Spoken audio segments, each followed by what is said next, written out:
principalement lorsque les gens se déplacent, tout autour de nous, on a effectivement de l'alimentation diverses et variées. Et on est là justement, on est fiers de vous nourrir. Et en termes clairs, faites-nous confiance parce qu'on a une traçabilité française, une qualité dans nos produits qui est exemplaire.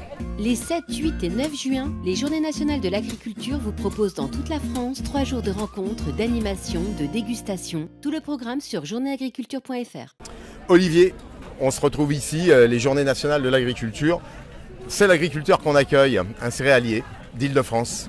Oui, effectivement, Ouais. donc je suis Olivier Brossier, ambassadeur Agri Demain. Donc en fait là, on est vraiment accueillis dans un site historique et les arènes de Lutèce. Très sympa, hein. Ouais. Alors effectivement, le petit clin d'œil de l'histoire au centre du Vieux Paris, c'est vraiment idéal pour présenter notre souveraineté alimentaire, notre agriculture et pour le coup, oui, je suis céréalier. Alors justement, céréalier, tu es devenu, il y avait quoi, une tradition familiale comment aujourd'hui tu avais embrassé ce métier? En fait, moi, pour tout vous dire, je suis vraiment fondu dans le moule agricole depuis tout petit. Depuis tout petit, ouais. En tant qu'éleveur, donc en polyculture élevage. Ouais.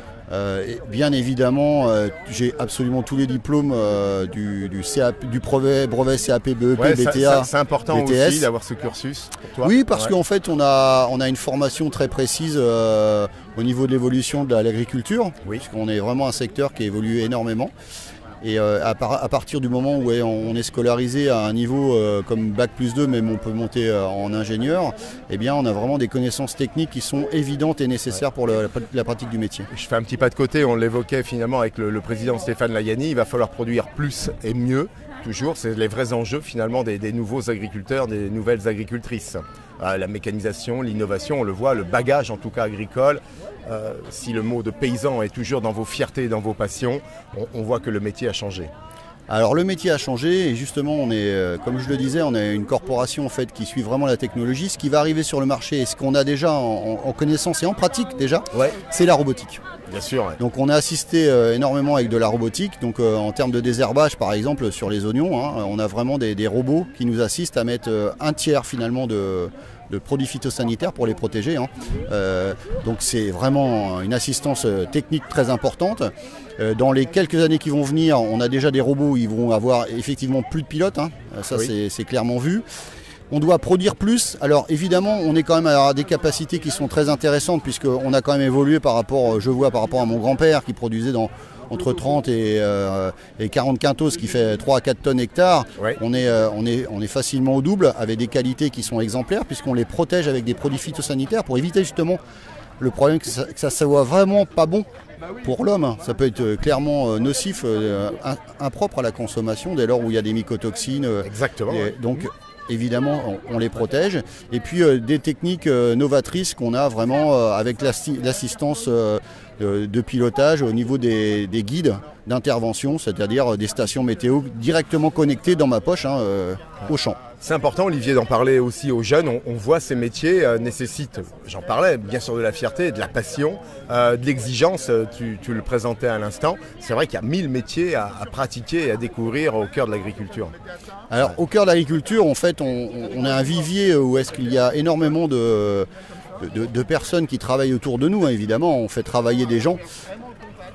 Des grosses techniques d'innovation, on le voit actuellement sur tous les salons d'essai. Hein, on en a vu encore les différentes coopératives présentent des différentes variétés pour mettre en avant des caractères techniques. Et c'est des avancées parce qu'en termes de climat, on doit avoir des variétés qui soient La adaptées. recherche est fondamentale Exactement, également. Ouais. c'est très important ça.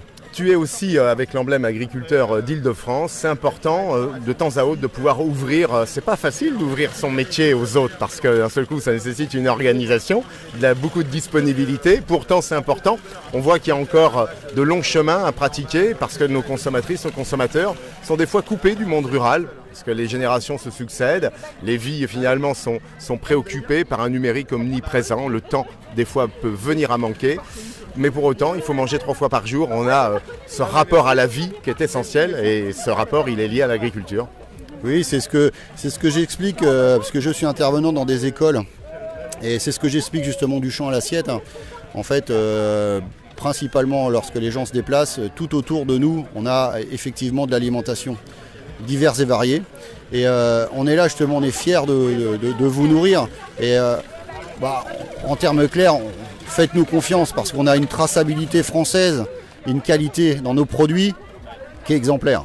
Et on est là justement, notre métier c'est là justement de communiquer, c'est pour ça qu'on est présent pour sensibiliser les gens à nos productions et à ce qu'ils mangent, parce qu'ils en mangent 3 fois par jour, vous l'avez dit. Merci Olivier. Merci à vous.